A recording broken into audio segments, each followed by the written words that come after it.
और सभी फेसबुक साथियों को कहेंगे कि आज के जो मुद्दे हैं बहुत ही महत्वपूर्ण मुद्दे हैं, जिसको आप सब लोग सुनिए, समझिए और निर्णय लीजिए। देश एक खतरनाक मोड़ पर और निर्णायक मोड़ पर है। ये देश बचाने और बनाने की लड़ाई है। ये सरकार बनाना गिराने की बात नहीं, बल्कि देश को बचाना और बनाना है। ये चुनाव कोई मोदी जी का नहीं, बल्कि मुद्दों पर होना चाहिए, मुद्दे की बात होनी चाहिए।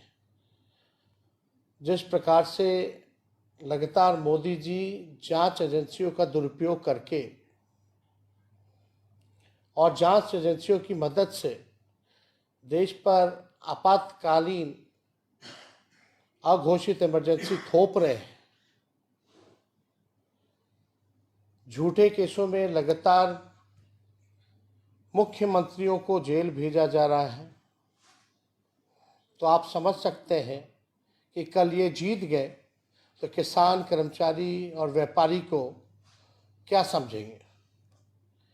इसलिए आप सब लोगों से यही अपील करते हैं कि अपने विवेक से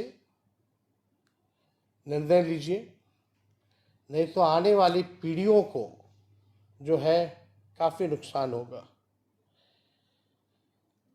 तानाशाही पूरे देश में है और इसका तलवार से नहीं, बल्कि वोट के चोट से आप लोग जवाब देने का काम कीजिए। हम लोग लगातार आप लोगों के बीच आते हैं, मुद्दे की बात करते हैं, गरीबी की बात करते हैं, बेरोजगारी की बात करते हैं, हम लोग किसान मजदूर की बात करते हैं, विकास की बात करते हैं, भाईचारे की बात करते हैं। लेकिन मोदी जी कभी भी पढ़ाई, दवाई, कमाई, सिंचाई, करवाई, सुनवाई की बात नहीं करते। लगातार मोदी जी और भाजपा के लोग जो हैं उन विषयों को नहीं छूते हैं, क्योंकि उनके पास कोई जवाब नहीं है।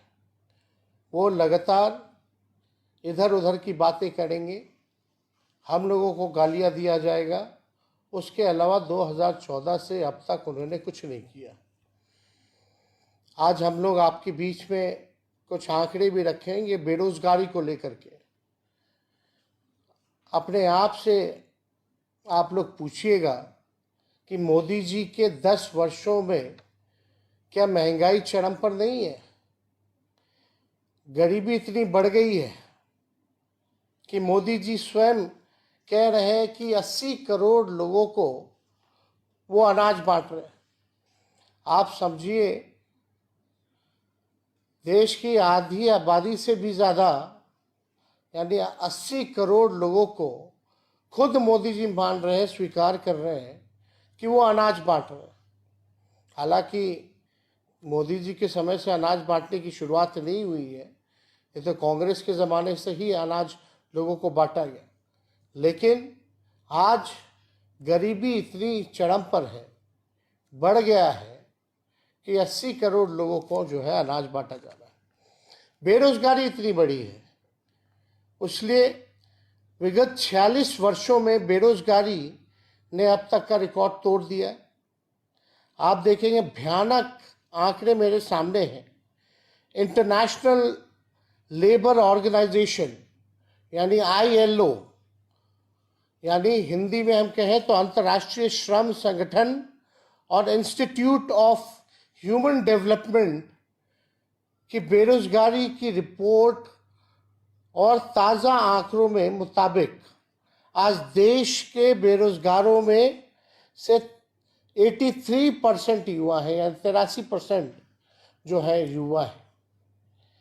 पढ़े लिखे युवाओं में बेरोजगारी दर जो है 65.5% है, यानी जो पढ़े लिखे युवा हैं उसमें भी 65.5% है।